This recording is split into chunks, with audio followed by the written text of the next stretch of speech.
Welcome to my YouTube channel Arya and Aditya classes.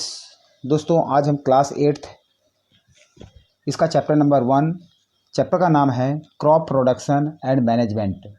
इसके अंदर परीक्षा अध्ययन के जो भी क्वेश्चन हैं हम एग्ज़ाम से पहले जो है उनको इजी वे में हम इनको सीखेंगे अपने इस वीडियो के माध्यम से। आप इस चैनल में आप जो है वीडियो में लास्ट तक आप बने रहिए। आपको लास्ट में अपने आप ये जो है पता चल जाएगा कि इसमें क्या क्वालिटी है, आप क्यों इस चैनल के ही थ्रू पढ़ें। चलिए शुरू करते हैं। पहला क्वेश्चन है, ये जो मल्टीपल चॉइस क्वेश्चन है इसमें फर्स्ट क्वेश्चन है the crops of the paddy and the मेज। तो जो crops of the paddy and मेज ये कौन सी क्रॉप है, रबी है कि खरीफ है कि जायद है कि मिक्स्ड है? तो ये खरीफ की क्रॉप्स हैं। अब कुछ यहाँ पर जो है तो ध्यान रखना है, जो पैडी मतलब धान होता है, मेज मतलब मक्का, तो ये जो है खरीफ की फसलें कहलाती हैं। यदि मैं आपको बताऊं तो कुछ बच्चों को ये भी नहीं पता होगा कि पैडी किस तरह की होती है। तो आप देख सकते हैं इस तरह धान के इस तरह जो है ये बालियां होती हैं। उसके बाद मेज जो मक्का हम खाते हैं ये उसका मेज़ का, तो मेज़ और ये आपका पैडी दोनों को मैं इमेज के माध्यम से भी आपको बता रहा हूँ ताकि कोई ऐसा हमें रटे नहीं, हमें समझ में आ जाए इजी वे में।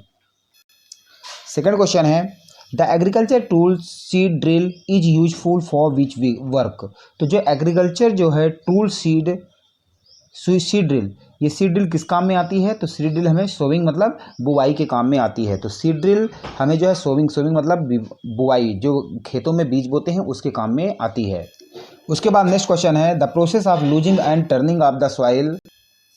थर्ड क्वेश्चन है the process of loosing and turning of the soil. Turning of मतलब मिट्टी को पलटना, और लूज करना ये प्रोसेस क्या कहलाता है? टिलिंग और प्लॉइंग कहलाता है। तो टिलिंग TILLING टिलिंग और प्लॉइंग PLOUGHING, ये याद रखना है आपको। फिल इन द ब्लैंक्स के अंदर भी आता है और इसमें टिक द करेक्ट आंसर के अंदर भी आता है। कई बार क्वेश्चन रिपीट होते हैं। The process of the loosing and the turning of the soil is called tilling और प्लॉइंग। तो इसके अंदर आप देख सकते हैं कि यहाँ पर जो है ये ट्रैक्टर के माध्यम से जो है इसको प्लॉइंग कर रहा है ताकि मिट्टी जो है इसमें ये लूज हो जाए। उसके बाद नेक्स्ट है क्रॉप ऑफ वीट। वीट कौन सी फसल है? तो वीट जो है आपको याद रखना है कि जो गेहूं होता है वो खरीफ की फसल है। तो गेहूं कौन सी फसल है? खरीफ की फसल है। तो ये ध्यान रखना है अपने को। यहाँ पर आपको दिख रहा होगा ये गेहूं किस तरह फलता है, उसकी जो है ये बालियाँ यहाँ पर दिखाई हुई हैं ताकि आपको पता भी चल जाए कि गेहूं कैसे, हमें वीट कैसे मिलता है। नेक्स्ट क्वेश्चन है ऑर्गेनिक मैन्योर। ऑर्गेनिक मैन्योर क्या क्या है? तो डंग है, डंग मतलब गोबर, यूरिन और एनिमल वेस्ट, जो जानवरों का जो वेस्टेज होता है वो सभी क्या है? ऑर्गेनिक मैन्योर कहलाते हैं। तो ये ध्यान रखना है। उसके बाद नेक्स्ट क्वेश्चन है 6 नंबर पे, यूरिया फर्टिलाइजर। यूरिया क्या है? नाइट्रोजीनियस। तो याद रखना है नाइट्रो, NITRO नाइट्रो। उसके बाद GENEOUS, तो जीनियस, दो पार्ट में याद रख लीजिए इसको, नाइट्रोजीनियस। तो urea fertiliser is a nitrogenous, तो आपको ये याद हो जाएगा। उसके बाद क्वेश्चन नंबर 7 में इसमें देखिए the process of the removal of the weeds from the field. मतलब ऐसी प्रोसेस जिससे हटाया जाता है, रिमूवल मतलब हटाना, वीड्स मतलब घास, फ्रॉम मतलब फील्ड, खेत से जो है घास को हटाना क्या कहलाता है? वीडिंग कहलाता है। वीडिंग की स्पेलिंग क्या होगी? देखिए W दिख रहा होगा यहाँ पे, WEEDING, वीडिंग। वीडिंग मतलब होता है घास हटाना, WEEDING।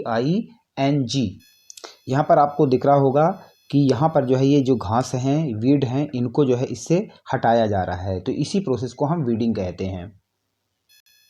नेक्स्ट क्वेश्चन है the chemical substance which provide nutrient to the plants. तो ऐसे केमिकल सब्सटेंस, चीज़ें जो प्रोवाइड मतलब प्रदान करते हैं न्यूट्रिएंट्स मतलब ताकत, प्लांट मतलब पौधों को, तो उनको हम बोलते हैं फर्टिलाइजर। फर्टिलाइजर की स्पेलिंग बार बार इस चैप्टर के अंदर ही आएगा, FERTI फर्टी और LIZER। तो फर्टी यहाँ तक हो गया और लाइजर अलग याद कर लीजिए। तो फर्टिलाइजर इसका आंसर होगा, आपको ऑप्शन नंबर बी में टिक करना है। उसके बाद देखिए the seed are storing at large scale. तो बीज जो है storing at the large scale वो है कहाँ होता है? तो the seeds are storing at large scale in soils, in silos. तो यहाँ पर आप सिलोस के ऐसे डायग्राम देख सकते हैं, इनके अंदर अनाज जो है स्टोरेज किए जाते हैं, इस तरह कंस्ट्रक्शन इस तरह बनाए जाते हैं, तो ये आप देख सकते हैं।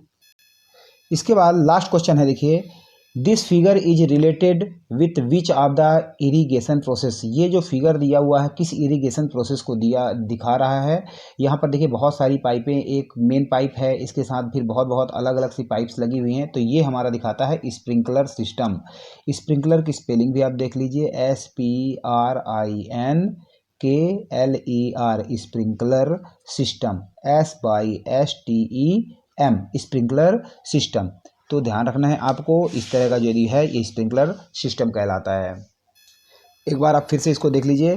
चैप्टर का नाम हमारा है crop production and the management, multiple choice question, 10 questions थे।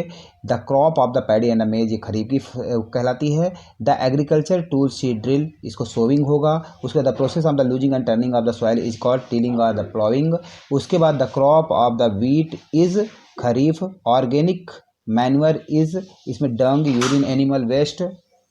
उसके बाद नेक्स्ट है urea fertiliser is a nitrogenous. The process of the removal of the weeds from the field is weeding. The chemical substance which provide nutrients to the plants are fertilizer. The seed are storing at a large scale, बड़े मात्रा में जो seed store किया जाता है उन silos में किया जाता है, SILOS।